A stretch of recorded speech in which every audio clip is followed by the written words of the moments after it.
अस्सलाम वालेकुम दोस्तों, क्या हाल है, कैसे हैं। उम्मीद है कि मेरे व्लॉग्स जो हैं वो आपको पसंद आ रहे होंगे। और हमने जो है अपने यूट्यूब चैनल का नाम भी चेंज कर लिया है, क्योंकि काफ़ी सारे दोस्त जो थे उन्होंने कहा कि भाई अपने नाम से चैनल जो है उससे बेहतर है कि कोई आप उसको प्रोफेशनल नाम दें। तो इस वक्त हमने जो है अपने चैनल का नाम तब्दील करके डेली व्लॉग के नाम से चैनल का बाकायदा आगाज़ किया है। और काफ़ी सारे जो दोस्त थे उन्होंने इस बात का इसरार भी किया कि आप सिर्फ थरपारकर के व्लॉग्स बनाते हैं और उसके बाहर नहीं जाते। तो इस वक्त मैं तहसील झुड्डो के एक नवाई गांव में मौजूद हूं, लेकिन ये गांव जो है वो आम गांव नहीं है। यहाँ पर जो है एक कैरेक्टर और एक हिस्ट्री समाई हुई है। यहाँ पर मैं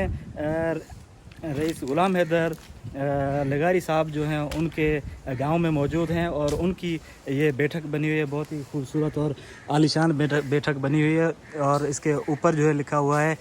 फ़कीराना कख फ़कीर गुलाम हैदर लगारी। फ़कीराना कख जो है वो सिंधी का जुमला है, और इसका मकसद बनता है कि जो फ़कीर और आजिज़ी न्याजी वाले जो बंदे हैं वो उनका जो है वो झुगी है, उनका घर है, उनका ठिकाना है। तो इस जुमले से ही पता चलता है कि जो है बंदा है वो आजिज़ी न्याजी करने वाला है। यहाँ पर गांव में जो है नेचुरल माहौल बना हुआ है, बहुत मेहनत तलब है। फ़कीर गुलाम हैदर लगारी साहब जो हैं उनकी जानिब से यहाँ पर ये खूबसूरत माहौल बनाया हुआ है। यहाँ पर पौधे भी बहुत अच्छे अच्छे यहाँ पर उगाए गए हैं, और जो पेड़ हैं वो भी बड़े बड़े दरख्त जो हैं वो इसमें लगाए गए हैं। और ये देखें खज्जी वगैरह, और बहुत ही यहाँ पर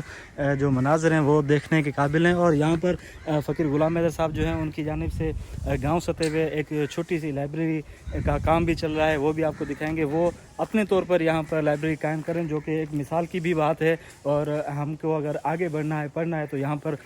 लाइब्रेरी जो है अपने गाँव सतह पर इतनी बड़ी लाइब्रेरी बनाना भी बहुत ही अच्छी बात है। और इस वक्त जो है हम सूफ़ी फ़कीर सच्चार फ़कीर की दरगाह पर मौजूद हैं, जो कि यहीं पर फ़कीर गुलाम हैदर लगारी साहब की जो बैठक है उनके बिल्कुल सामने यहाँ पर उनकी दरगाह है। और फ़कीर सच्चार जो थे वो फ़कीर गुलाम हैदर साहब के दोस्त थे, और उनके जो आखिरी दिन थे वो यहाँ पर उन्होंने क़याम किया था। और सूफ़ी जो कचहरियाँ होती थी उस ज़माने में वो यहाँ पर सजाई जाती थी। और सिंध भर से यहाँ पर जो सूफ़ीज़्म के कायल थे वो लोग यहाँ पर आते थे, उनकी कचहरियाँ होती थी। और उस वक्त जो हिंदू मुस्लिम जो भाईचारा था वो भी यहाँ पर वो फ़कीर साहब से पूछेंगे कि वो किस हद तक था, क्योंकि यहाँ पर जो भगत लोग थे और भजन गाने वाले थे वो भी यहाँ पर आते थे, क्योंकि यहाँ पर ज़्यादातर आबादी जो है वो मुसलमानों की होती थी। लेकिन हिंदू और मुसलमान का भाईचारा इतना था कि फ़कीर सच्चार साहब के साथ यहाँ पर हिंदू मज़हब के जो लोग हैं वो यहाँ पर आते थे। वो सारे यहाँ पर कबीर के भजन हों या उसके साथ साथ हिंदू मज़हब से ताल्लुक़ रखने वाले लोग हैं वो यहाँ पर आते थे, कचहरी करते। तो ये पहले फ़कीर साहब से कचहरी से पहले आपको दरगाह के अंदर के मनाज़िर दिखाएंगे। ये फ़कीर सच्चार साहब की दरगाह है। और फ़कीर सच्चार साहब जो है उन्होंने वसीयत की थी और अपनी ख्वाहिश जो थी वो दिखाई थी फ़कीर गुलाम हैदर साहब को। उनको उनको उनको उन्होंने कहा था कि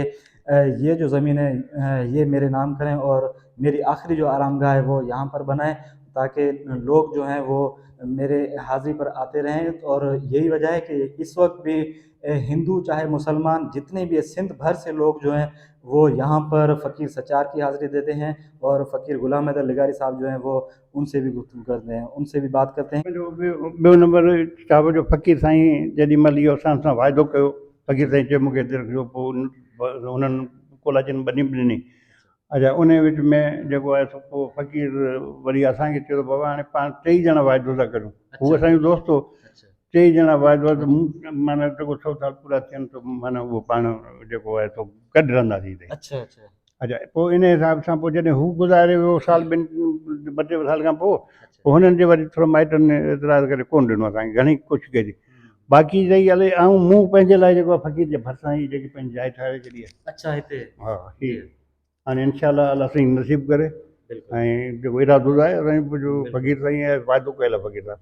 पोइ असां ही पंहिंजी ही जॻह ठाराए छॾी आहे। अच्छा, उन वक़्त में फ़कीर सच्चार साहब जेको उन जा ख़्यालात कहिड़ा हुआ, कचहरी कहिड़े हा, क़िस्म जी? कचहरी फ़कीर साईं जी छा हुई, फ़कीर जी कचहरी में हिकिड़ी माठ हूंदी हुई।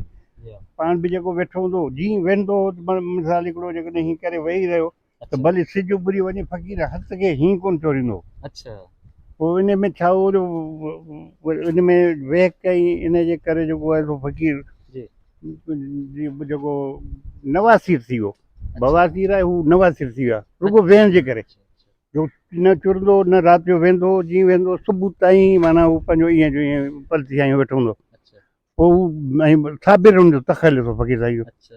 भई जहिड़ो साबिर तखियल रखी अहिड़ो ई साबिर असां हुनखे ॾिठो कॾहिं बि हुन दाह न कई को तबियत हो सही पोइ सफ़ा पोइ उनखे हिकिड़ी दफ़ा असां इहो कपिड़ा बि कंहिंखे कोन ॾींदो पंहिंजा कपिड़ा सफ़ेद पाईंदो पहिराणीअ पर उन में रत वत जो टिको ॾिठो मूं फ़क़ीर खे मुंहिंजी तबियत तुंहिंजी ठीकु कोन्हे हल पाएंगे डॉक्टर मूंखे ऐं सही आहे पोइ ईअं असां वरी वठी वियासीं उन टाइम ते कुंडरी में हिकिड़ो सुठो डॉक्टर हो उहो ऑपरेशन बि कंदो पोइ हुनखे 4-5 ई बाग़ ते हेॾा डांगरनि जे तरह नासूर थी विया पोइ डॉक्टर जेको उन टाइम ते जेको आहे उहो 100 रुपया फी असांखां वरिती कमरा वमरा ॾिना असांखे हुनखे ऑपरेशन कई अॻे ॾुखियो ऑपरेशन हुआ क्लोरोफार्म सिखाईंदा हुआ पोइ अहिड़े हिसाब सां करे आयासीं पर फ़क़ीर जी वरी पोइ तबियत हुई अचण खां पोइ वरी बि ईअं साॻियो अच्छा उन वक़्त में फ़क़ीर साईं जा मतिलबु जेको हिकिड़ो मज़हबी भाईचारो हूंदो आहे हिंदुनि जे लाइ छा ख़्यालात हुआ मुस्लमान जे लाइ हिंदुनि जे लाइ त हिंदुनि जे लाइ त फ़क़ीर वटि का नफ़रत हुई कान ऐं तंहिंखां पोइ उहो जेको हिंदू आहे उहो बि ख़िदमत कंदा ऐं फ़क़ीर जी बि ॾाढी हाज़िरी ॾींदा पछाड़ी जो जेको हीउ कमु जेको हीउ हिते फ़क़ीर साईं खे रखियो हुई उन खां पोइ बि हीउ घणे मां घणो कमु जेको आहे इन्हनि कोली भीलनि हिंदुनि हिते जेको आहे जंग हो इहो कॾहिं साफ़ु करण हेॾा होॾा उहो बि साईं जा जेको सुखन जो जेको तव्हां रिसालो ॿुधायो सुखन सचार में साईं जा कहिड़ा कहिड़ा उनमें आहिनि व्यूज़ उनमें साईं छा थो चए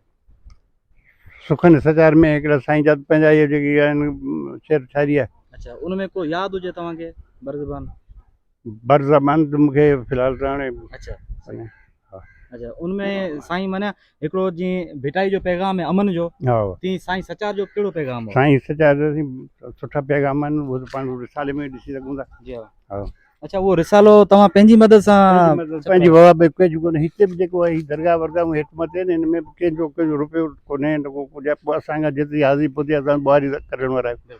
पोइ जेतिरी पहुती आहे असां हुनजी ख़िदमत कई आहे हीउ जेको आहे सो पोइ ठहियो आहे असां पहिरीं असां 3-4 किलोमीटर ॻोठ खां परे वेठा हुआसीं हिते पोइ असां अची हिते 78 में हिते आया आहियूं फ़क़ीर साईं 75 में प्यालो पीतो 78 में असां आयासीं हाणे हिते बि असांजो हींअर हिकिड़ो घरु आहे पर उन में छा आहे जो उन में 7 मुंहिंजा पुट आहिनि ऐं हींअर असांजो ख़ानदान जेको आहे घटि में घटि असां 150-200 माण्हू घर में आहियूं अच्छा हा ऐं उहो जुदा अलॻि हिकिड़ो 4.5 एकड़ कोट उन में असांजो जड़ बाग़ जी कॉलोनी ठहियलु आहे सभिनि पोटा परपोटा हे हू सभु मां चरित्र जेको आहे अच्छा साईं हिते मथे तव्हांजे ओताक ते लिखाए छॾियो फ़क़ीराणा कख मां छा मुराद फ़क़ीराणा कख असांजी जी पहिरीं झुपड़ियूं हुयूं हुते छना हुआ जी ऐं आयासीं तेॾी महिल हिते छना वना ठाहे असांजी ॿियो हिन गुलनि जा वणनि जा उहो जेको वणनि जा छना ठाहियासीं अहिड़ा बहितरीनु ठाहियासीं उहो जेको आहे उन्हनि जे मथां चढ़ण खां पोइ ॾाढा सुहिणा मूं फोटू बि आहिनि हुननि जा फ़क़ीराणा कख मां हिकिड़ो माना ज़ाहिर आजिज़ी न्याज़ी थिए थी उहो ई आहे ऐं अॼु बि जेको माण्हू ॿियो अलाए काशाना फलाणा टिकड़ा लिखंदा आहिनि असांजो जेको फ़क़ीराणो आहे घर ई फ़क़ीराणो असांजो अच्छा हिते मोर बि नज़र अचनि पिया असांखे ॿिया पखी बि नज़र अचनि पिया उन सां बि तव्हांजो लॻाव आहे हा मोर त जाम आहिनि हिते 7 अची वेंदा हुते